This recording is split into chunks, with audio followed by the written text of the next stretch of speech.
Despite calls from Democrats to remove the president from office, it turns out that the majority of Americans do not think that the president should be impeached.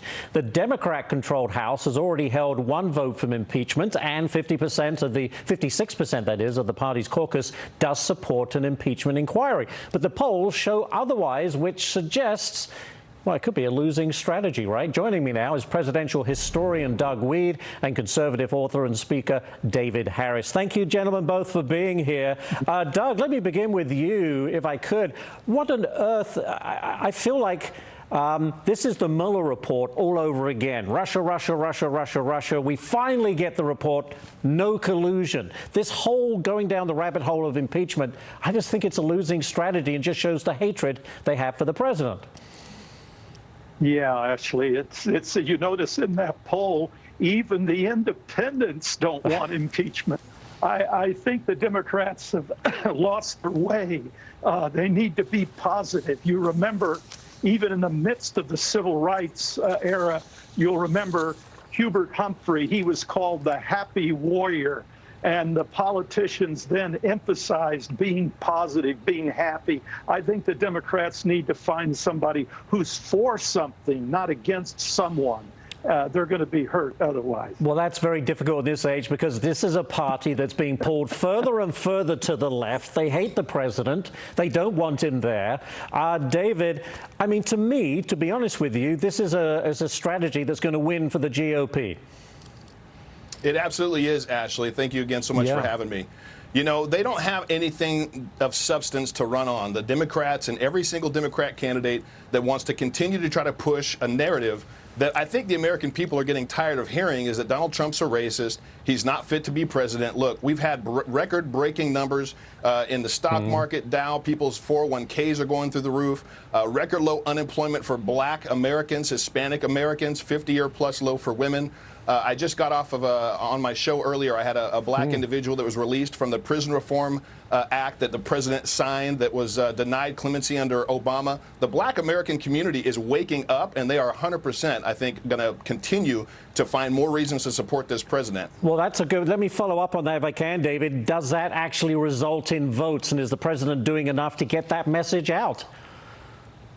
Well, you know, I think he's doing what he can. I do what I can on my website, davidharrisjr.com. I have a show on there. I try to bring the things that most of the mainstream media doesn't bring. You guys do an amazing job of trying to showcase and highlight things that the mainstream media doesn't want to talk about. With Keith, for example, the gentleman I interviewed today, he said that none of his family has anything to say negative about the president.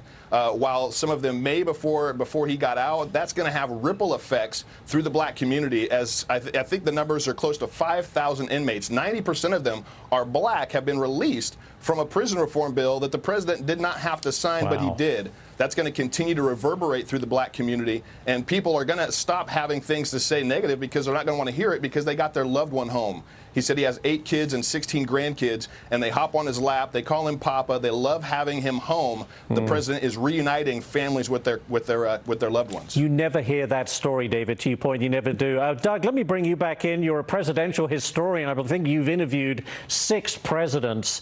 How different is Donald Trump to the other presidents you've met? I'm just interested. He's different than all of them. But I think he's a great president, what David was just talking about, because presidents are ranked based on the economy, based on how they deal with war. This president is the first one in 40 years not to start a hot war.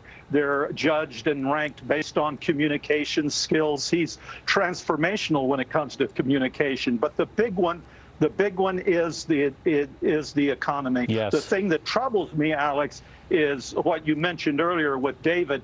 The polls show that only 60% of Americans believe that they got an increase of income from the tax deduction, but the IRS numbers show that 90% did. So the media is having an impact in speaking to the American people. It's interesting, isn't it? You know, David, What's interesting to me is that we see Democrats and the mainstream media constantly trying to talk down the economy. They would absolutely love it if we go into a recession prior to the election next November, which to me is just insane. Why would you want? It's purely because of the hatred of Donald Trump that they want the economy to go south so he won't get reelected. To me, that's just insane. It is insane. I think every American that hears anybody say that a recession would be worth it if we got rid of this president should step back and ask themselves, whose side are they on? Because if you're on the side of America and of Americans working, then you're not going to be you're not going to be party to and affiliated with individuals that would hope for a recession that would be devastating for millions of families across this country.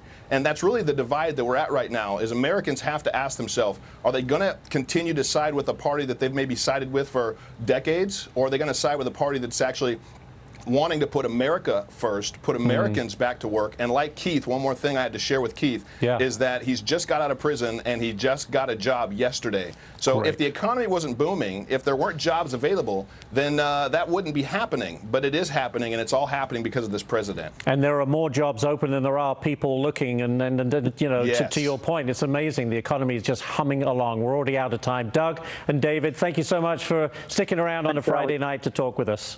Thank you so much. Thank you. My pleasure. All right.